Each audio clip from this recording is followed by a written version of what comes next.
Hello दोस्तों, S के जे studies channel में आप सभी का स्वागत है। तो दोस्तों, आज हम लोग पढ़ेंगे थ्योरी ऑफ इवोल्यूशन। तो इवोल्यूशन से रिलेटेड डिफरेंट साइंटिस्टों ने जो थ्योरी दी है उसे इवोल्यूशन ऑफ थ्योरी कहते हैं। तो सबसे पहले लेमार्क द्वारा जो थ्योरी दिया गया उसे लेमार्किज्म कहते हैं।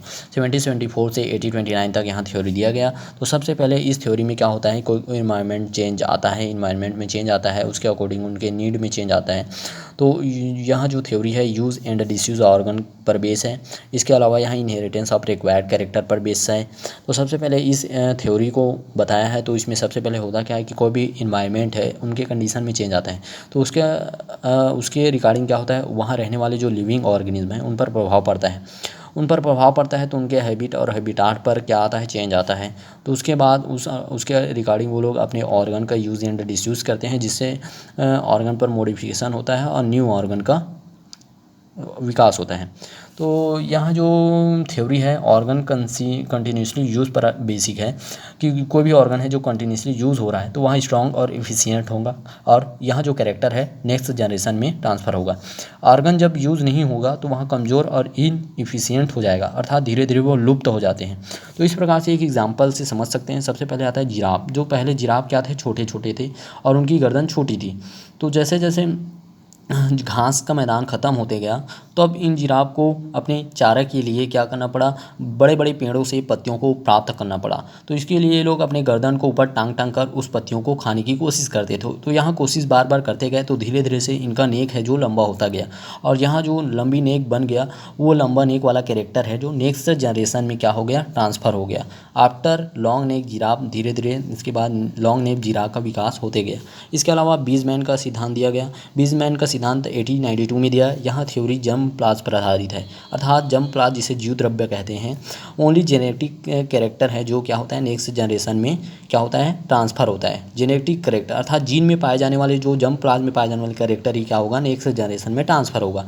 तो इन्होंने इसका जो सिद्धांत है उन्होंने क्या कर दिया, लेमार्किज्म सिद्धांत को या थ्योरी को इनवैलिड, गलत साबित कर दिया। और इसका एग्जांपल पोटैटो बेटल पे ही देख सकते हैं। जो सेमेटिक कैरेक्टर होगा वहाँ क्या होगा, ये सभी क्या नेक्स्ट जनरेशन में ट्रांसफ़र नहीं होगा, आगे वाली पीढ़ी में ट्रांसफ़र नहीं होते। जो बाह्य आकार की जो कैरेक्टर होते हैं वो ट्रांसफ़र नहीं होगा, सिर्फ जर्म प्लाज्म पर पाए जाने वाले कैरेक्टर है नेक्स्ट जनरेशन में ट्रांसफ़र होगा।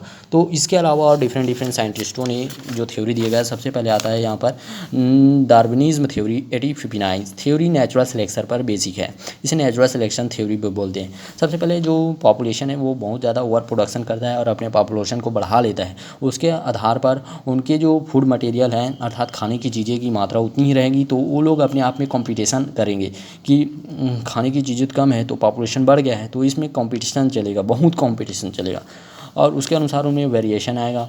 और जो उस कंपटीशन में जीतेंगे या फिट रहेगा वो सर्वाइव कर पाएंगे। इसे क्या कहते हैं दोस्तों, नेचुरल के द्वारा सिलेक्ट किया जाएगा।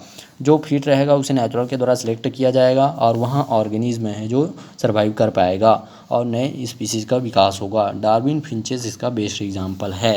एग्जाम्पल देखते हैं। यहाँ एक वेरी नेचुरल सिलेक्शन क्या है, एक वेरी रैंडमली प्रोसेस है, एकदम धीमे धीमे गति से चलता है। स्मॉल नेक जिराफ कम हुए, फिर एक धीरे धीरे से लॉन्ग नेक जिराफ की संख्या बढ़ती गई। जैसे कि यहाँ 1% लॉन्ग नेक है, लंबे नेक वाला जिराफ, यहाँ पर स्मॉल नेक वाले 99% है।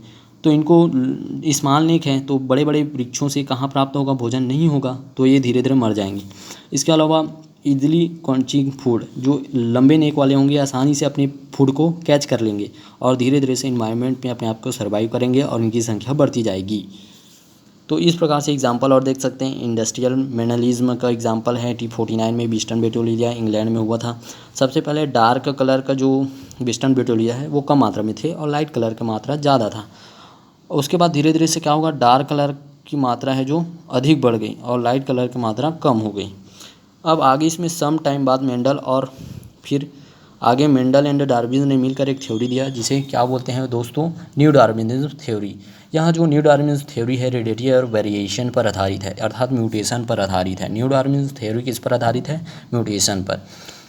तो न्यू डार्विनिज्म थ्योरी क्या होता है उसको भी समझ लेते हैं। सिंथेटिक थ्योरी ऑफ इवोल्यूशन, इसे इवोल्यूशन का क्या बोलते हैं दोस्तों, इवोल्यूशन का सिंथेटिक थ्योरी। इवोल्यूशन क्यों ज़रूरी है, रेड क्वीन हाइपोथेसिस पर आधारित है, इसे रेड क्वीन हाइपोथेसिस भी बोलते हैं। जब कोई भी ऑर्गेनिज्म है अत्यधिक ज़्यादा कंपटीशन में कंटिन्यूसली कंपटीशन में क्या करेंगे, कंटिन्यूसली इन्वॉल्व होंगे और उसके बाद वो अडेप्ट हो जाएंगे कंपटीशन में, तभी वे सरवाइव कर पाएंगे। किसमें? कंपटीशन की रेस में सरवाइव कर पाएंगे। जो ऑर्गेनिज्म सबसे ज़्यादा एडेप्टेड रहेगा या फिट रहेगा वही क्या कर पाएगा, कंपटीशन की रेस में सरवाइव कर पाएगा।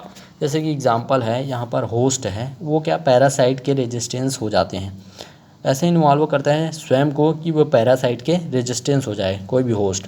लेकिन पैरासाइट क्या करता है, अपने आप को चेंज करता है और क्या करता है, involve pressure to resistance, host resistance ना हो पाए, ऐसा प्रेशर बनाता है कि जो होस्ट है रेजिस्टेंस ना हो पाए। तो इस प्रकार से सभी जीवों में कंपटीशन चलता रहता है दोस्तों। उसके अकॉर्डिंग उनके जो ऑर्गन में चेंजेस आते रहते हैं और उनमें न्यू कैरेक्टर बनता रहता है। इस प्रकार से ये डार्विनिज्म थ्योरी हो गया, न्यू डार्विनिज्म थ्योरी हो गया। आज के लिए बस इतना ही दोस्तों। वीडियो अच्छा लगा हो तो लाइक सब्सक्राइब करें। मिलते हैं नेक्स्ट वीडियो में। धन्यवाद।